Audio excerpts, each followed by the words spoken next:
You notice shortness of breath and a stark pain in your chest. You might have lost your taste and smell, and you're breathing like you just walked up 3 flights of stairs. These symptoms signal a trip to the emergency department of your local hospital. How will you be treated? When would you be put on a ventilator? And how could you develop a severe case of COVID-19 despite being perfectly healthy? This is What If, and here's what would happen if you were hospitalized with COVID-19. Before you rush in, call your doctor or hospital ahead of time and describe your symptoms. You'll want to do this because your local emergency clinic might not have enough beds and may need to direct you to another facility. Or your symptoms might not be considered severe enough yet to require treatment at the hospital, so it's best to check by phone first. But once you are admitted, nurses will give you a COVID-19 test. Most patients will also have a set of blood tests taken from their veins. Doctors will then listen to your lungs and check the levels of oxygen in your blood with a clip-on finger monitor. Why are they doing that? Because if you have severe COVID-19 symptoms, the oxygen levels in your blood can drop too low.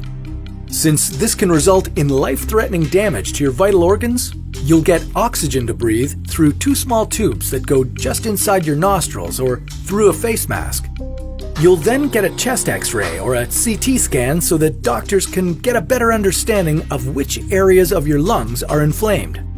A CT scan, also known as a computerized axial tomography, is a painless diagnostic test that uses X-rays and computers to create cross-sectional images of your body.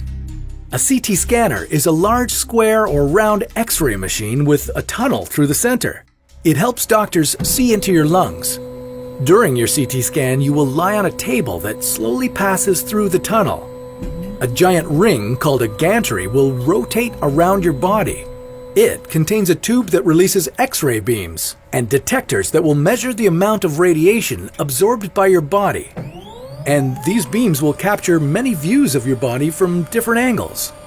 As the gantry spins, the detectors will send data to a computer that creates cross-sectional images or 3D models of your lungs, helping doctors diagnose the severity of your coronavirus infection. Once your doctors have all the data to determine the progress of your COVID-19 infection, what treatments can improve your condition? Well, some patients may get standard antibiotics. These won't fight the coronavirus directly, but could be beneficial if you develop an additional bacterial infection in your lungs. But because there is no approved medicine specifically for COVID-19, you'll be relying on your immune system to fight off the virus and hope that oxygen therapy combined with supportive care can help your body recover. If things go your way, your immune system will start to produce antibodies to slowly kill the virus. But what happens if your condition worsens? In that case, you will probably experience severe breathing problems, high fever, profound headaches, and nausea. If the oxygen concentration in your blood then drops below critical levels, doctors can escalate your treatment to something called high-flow nasal oxygen, which means that a machine will be pushing air into your nose, warmed to body temperature and humidified with sterile fluid. You can get up to 60 liters of oxygen per minute and up to 100% concentration. There are concerns, however, that this can put viruses into the air and potentially infect other patients, caregivers, or anyone nearby. To counter this risk, some hospitals have negative pressure rooms. These are isolation rooms equipped with a special ventilation system that generates negative pressure by allowing air to flow in, but not to leave the room. The air is then ventilated to the outdoors through a filter system. The bad news is that not every hospital has these rooms. If high-flow nasal oxygen is not an option or didn't help, doctors will start you on mechanical ventilation in a last life-saving effort. You will be given medication via IV to put you to sleep. The first step in mechanical ventilation is called endotracheal intubation. Once you're asleep, your doctor will use an instrument called a laryngoscope. This device helps guide the endotracheal tube to its proper position. Your doctor will tilt your head back slightly and insert the laryngoscope through your mouth and down into your throat, taking special care to avoid contact with your teeth using a special blade on the device. Your doctor will gently raise the epiglottis, which is a flap of tissue protecting your larynx, as they advance the tip of the endotracheal tube into the trachea. Once the tube is in place, your doctor will inflate a small balloon surrounding the tube to make sure it remains snugly in place.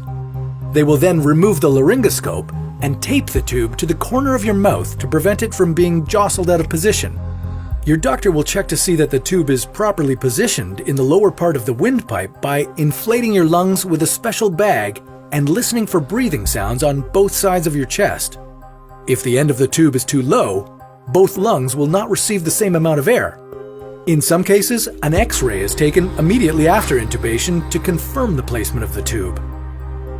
Once the endotracheal tube is in the proper position, your doctor will attach it to the mechanical ventilator, which will have a specially designed pump that aids respiration by delivering well-oxygenated air into the lungs and permitting carbon dioxide to escape. Levels of oxygen and carbon dioxide will be closely monitored to confirm that the ventilator is working properly. So now you're asleep and a machine is managing your breathing. What are your chances of survival at this stage? Unfortunately, according to infectious disease expert Dr. Dennis Carroll, former head of the U.S. Agency for International Development's Emerging Pandemic Threats program, only around 1/3 of those COVID-19 patients placed on ventilators survive. Ventilators can also be damaging to a patient when used over long periods of time, so if you do make it through this, you will have a long road of recovery in front of you. At the beginning of the outbreak, some hospitals were putting patients on ventilators early on in their treatment. This was due in part to concerns that less invasive ventilation procedures could cause viral particles to disperse into the air.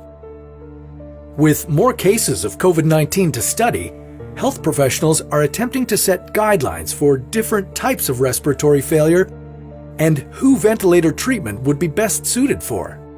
This includes recommendations such as placing patients on their stomachs, called prone positioning, which evidence suggests helps increase the amount of oxygen that's getting to their lungs.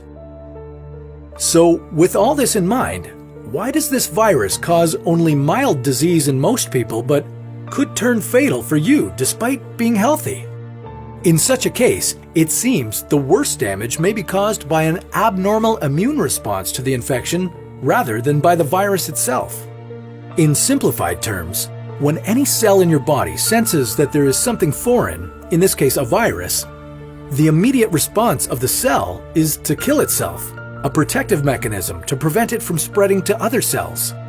The way this happens is that cells in your immune system called macrophages release small signaling proteins called cytokines.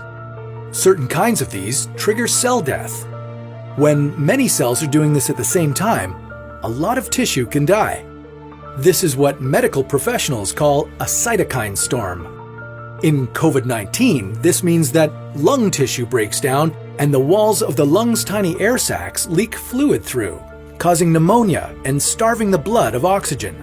Most of your cells in the tissue will die as a result of this uncontrolled level of cytokines. It eats away at your lungs to a point where they cannot recover. Your body is now attacking itself. Cytokine storms are becoming a common occurrence in COVID-19 patients with severe symptoms, and they seem to play a role in death in a large number of cases. Whether you would develop a cytokine storm may depend on genetic factors.